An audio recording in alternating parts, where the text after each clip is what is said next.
Hope well. This is section 10 on day 4, where we put everything together, all of the skills that we've used, and it's sort of mixed practice.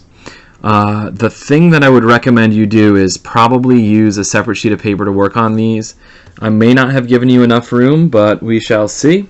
Let's get started. It says, number 1, in an arithmetic sequence where the 4th term is 25 and the 21st term is 127. Find the 39th term. We need to make an explicit formula to find a 39th term.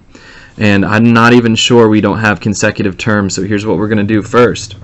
First, I'm going to remind you that to get from any term to the next term, we add a difference. If the terms are not in sequence, we're going to add more than one difference.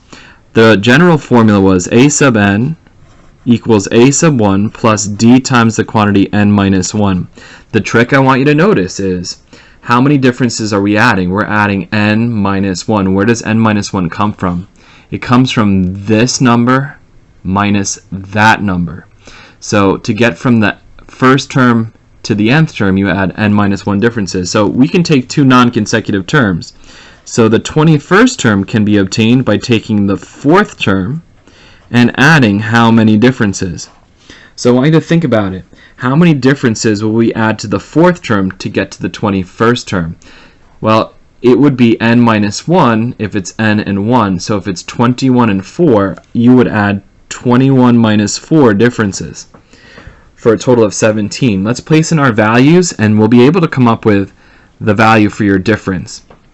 127 and 25 are the values of those terms, and you're adding 17 differences. Minus your 25, divide by 17, we know that the difference is 6. We're not done yet. What we still need to do is how to find the 39th term. In order to find the 39th term, I'd add 38 differences to the first term, but neither of these is the first term. So we're going to use this trick one more time. Here's what we can do.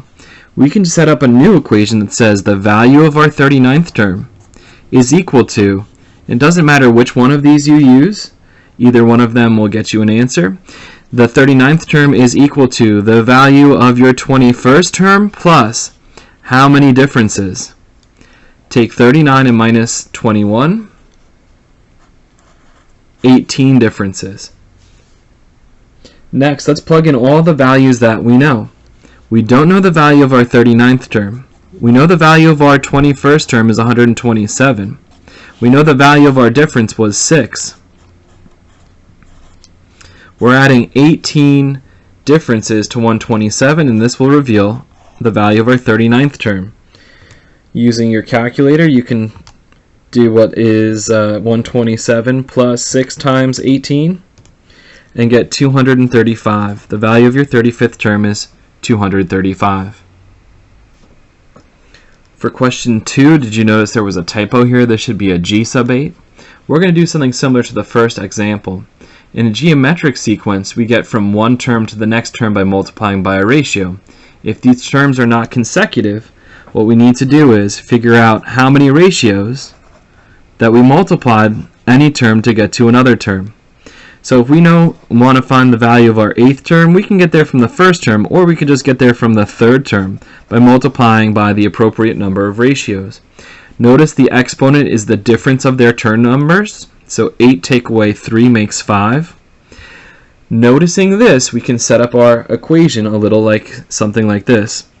1,215 divided by 32 is equal to 5 times our ratio to the 5th power. Next, we'll divide both sides by 5, and when we do that, we get a fraction like 243 divided by 32 equals r to the 5th. To solve this equation, we're going to 5th root both sides. It's an odd root, so we don't need to use plus or minus. This reveals the value of our ratio is 3/2. Next, we need to find the 5th term. I don't want to go backwards, I want to go forwards from the 3rd term to the 5th term. From the 3rd to the 4th, I'd multiply by a ratio. From the 4th to the 5th, I'd multiply by another ratio. So we're multiplying by a ratio squared. The value of our 5th term equals the value of our third term times the ratio squared. Again, this exponent is the difference of these term numbers. The value of our fifth term, which is unknown, equals the value of our third term times our ratio squared. Using your calculator in order of operations, 3/2 squared is 9/4. 9/4 times 5 would be 45 divided by 4, or 11.25. This is the value of our fifth term. The next is a series of terms. We're evaluating a partial sum. The first thing I want to notice is this arithmetic or geometric. The numbers 10, 14, 18, and so on get added, and the last number we're adding is 470. We've decided that this is an arithmetic sum. In order to find the solution, or to find the partial sum of n terms, we would take n divided by 2, multiply it by the first and the last numbers added together in the series. What we do know is the value of your first term and last term. We want to know the sum. In order to know that, we need to know the value of n. N would be how many terms there are, and since I don't see every single term, I need to figure this out algebraically. The value a sub n is equal to a sub 1 times d times the quantity n minus 1. We want to know where this is in its location inside of this sequence, or inside of a series rather. The value of n is unknown, but the value of the nth term is known as 470. We know our value of our first term, and we know that our difference is 4. Using this equation, we can solve for n. Subtract, divide, and add 1. N equals 116. The sum of 116 terms in an arithmetic series is the number of pairs, so 116 divided by 2, times the quantity 10 plus 470.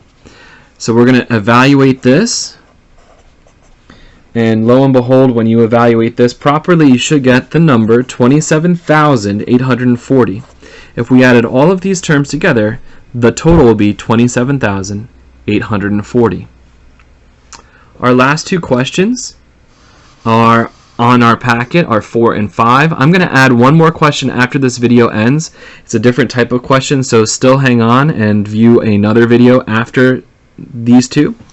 Question number 4, similar.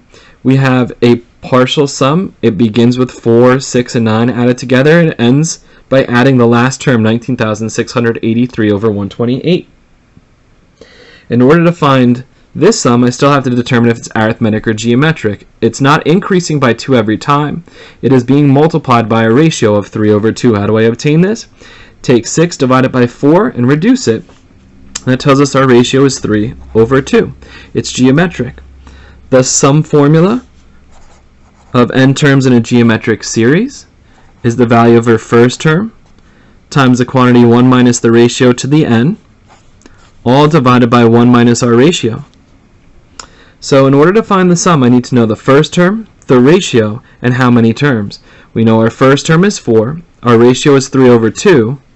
We don't know how many terms there are. To find where a term is, use your general explicit formula for a geometric sequence. We don't know where this term is in the sequence or the series. We would use this formula to figure that out. You take the value of your term and set it equal to the value of your first term times the ratio to the exponent n minus 1. First, we're going to divide by 4.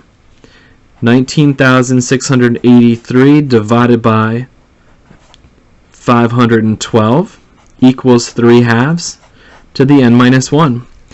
Here I'm solving for an exponent, and what do we need to use to solve for an exponent but our great friend the logarithm?